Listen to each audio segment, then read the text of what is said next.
皆さん、日本を取り戻さなくてはならない。こんにちは。日本大好き外国人のマストゥラです。今回の動画はかなり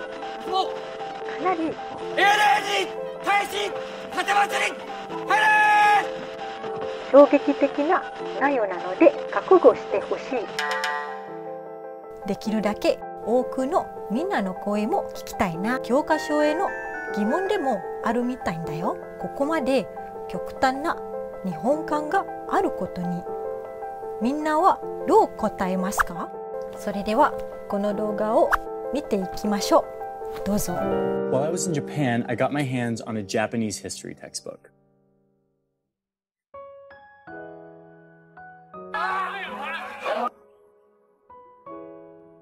But this isn't an ordinary Japanese textbook. It's a very political one. And if you look inside, you'll see a version of history that is very different than the one the world knows. An example is the Nanking Massacre. The 1938 event in which Japanese troops murdered tens of thousands of Chinese civilians. To the world, this massacre is considered one of the most infamous war crimes committed by the Japanese during their takeover of Asia.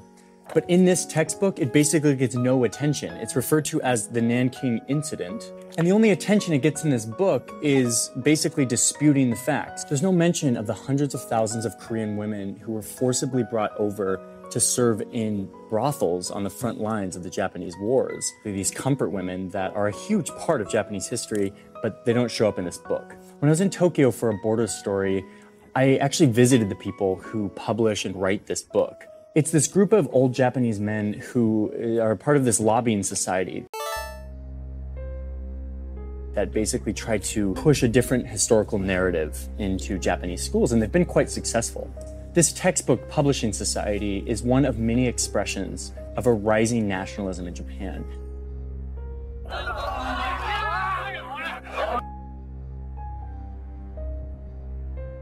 This is Makoto Sakurai. He's the public face for the Japan First Party.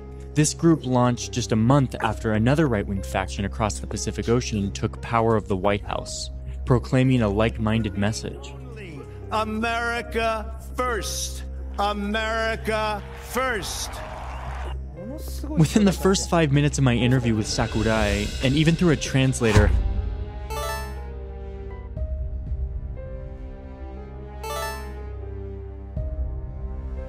I could tell that this guy would get along great with Donald Trump.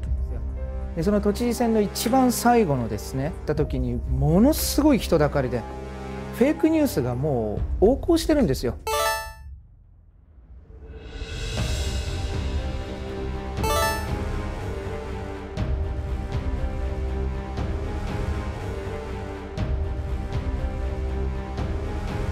Sakurai's Japan First Party hasn't won any elections yet.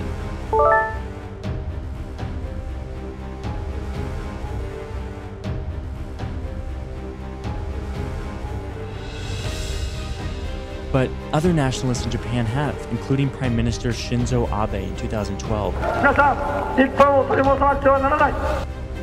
He has surrounded himself with advisors and ministers from some of these fringe groups who are now influencing policy.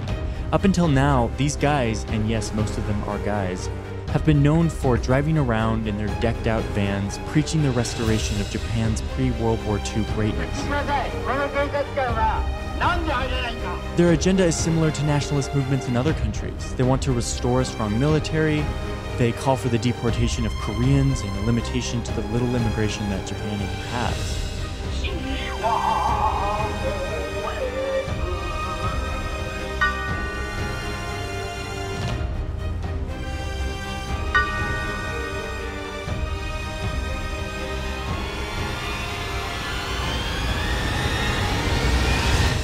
I chased after these guys and filmed them for an afternoon, watching them spar with the Tokyo police.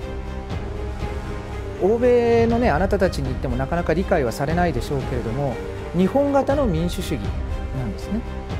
天皇という存在が一番頂点にあって、でそれで何千年も日本という国は運営されてきたわけです。This yearning for a return to some ill-defined golden age is the basis of many far-right nationalist movements around the globe. 世界中の子供たちはもう本当に誇り満々として自分の国の国自慢をしますけれども、日本の子供はそれができない、そういうふうにまで日本は洗脳されている。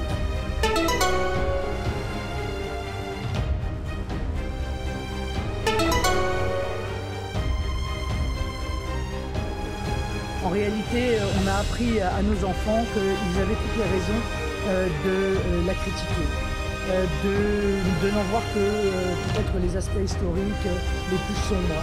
The main historical fixation of these nationalists is the 1860s, when Japan underwent a massive transformation, giving the emperor lots of power which he used to rapidly educate the people, grow the economy, and develop a massive military. Japan became an economic and military powerhouse in just a few years. And over the following decades, they did what powerful countries did back then. They started expanding, committing horrific atrocities like mass genocide in the process. By the mid-1900s, this aggressive expansion brought Japan into a natural alignment with Hitler's Germany, who was doing the same thing in Europe. And then, at the height of the Japanese Empire,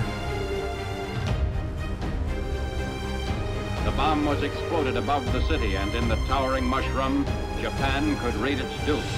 The US and Allied powers won the war. They came in, dismantled Japan's military, and wrote them a new constitution that ensured they'd never get so powerful again.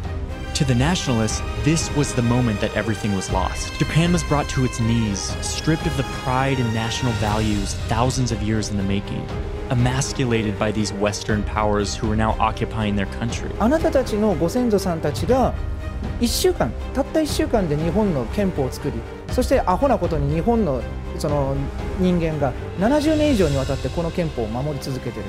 アメリカに逆らえないような国民を作るということでは大成功を収めてしまった。In Tokyo, there's this huge controversial shrine called Yasukuni. It's where all the people who died in the wars under the emperor are memorialized, including all those who died in World War II. After Japan lost the war, a huge trial was held. Thousands were convicted of war crimes and thrown into jail, and even some were hanged. And what's tricky about this very beautiful shrine that I'm walking through is that over 1,000 of those war criminals are enshrined here and are prayed to every day. But a lot of Japanese people have a different narrative about what happened after the war. According to this narrative, the tribunals after World War II were not an impartial exercise of justice, but rather an emotional backlash against the atrocities that had just occurred during the war. So the fact that they're here in Yasukuni doesn't bug a lot of these people. In fact, they revere them and they worship them for their sacrifice to the emperor. All of the symbolism and memorials point to a glorification of the imperial period, not necessarily an apology for it.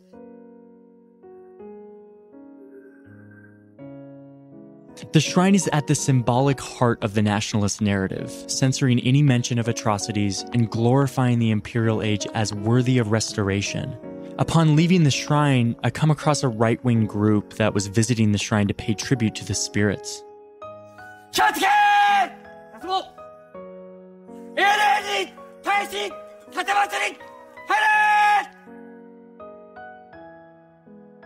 So it's tempting to draw parallels with what's happening in Japan with nationalism and what we see happening in the US and Europe with figures like Donald Trump. But while that parallel works for a little bit, it breaks down really quickly.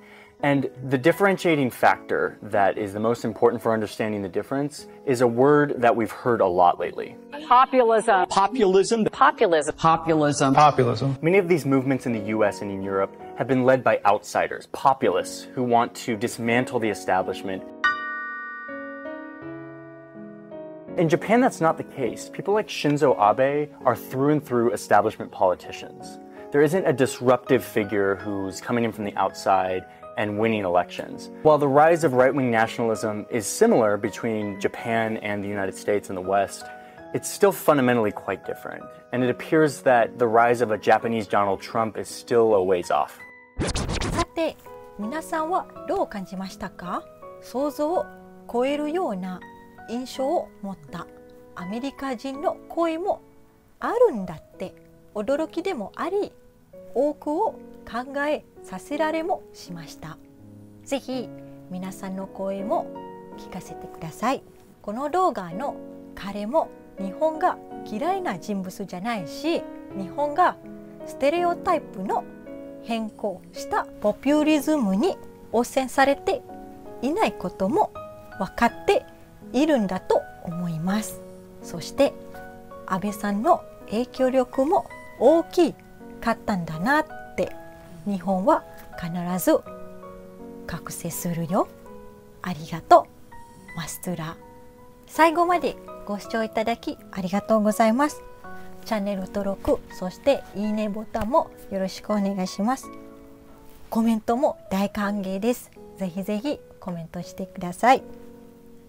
それでは次の動画でお会いしましょう。さようなら。